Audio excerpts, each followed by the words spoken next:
Ditres Narkoba Polda Sumsel berhasil ngamankan 9 pengedar narkoba dengan total barang bukti sebanyak 2,8 kg samo 761 butir Inex. Salah sikonya lanang Parubaya berumur 54 tahun yang simpen sabu 119,42 gram samo ratusan butir Inex di bawah rumahnya.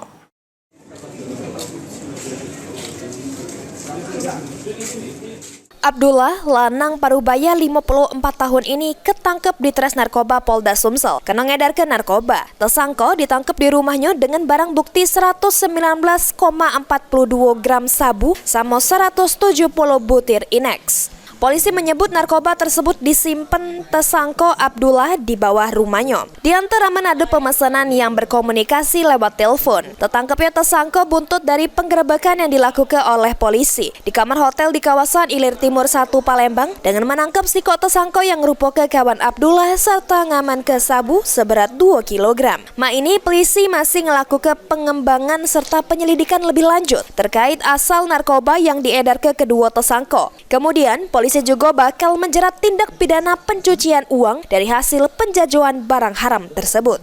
Kita tidak berhenti hanya di kurir saja, kita akan mengejar terus sampai ke bandar-bandarnya. Memang pelaku bandar ini sangat licin sekali. Yang diutamakan, yang dikedepankan adalah kurir.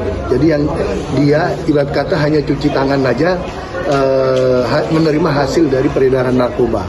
Nah, ini yang harus kita buktikan. Dari peredaran ini nanti kita juga akan laksanakan TPPU juga. Sepanjang November 2024 ini, polisi sudah mengamankan 9 uang tersangka yang statusnya pengedar dengan total barang bukti yang disita polisi sebanyak 2,8 kg sabu sama 761 butir ekstasi. Mulyadi, PAL TV.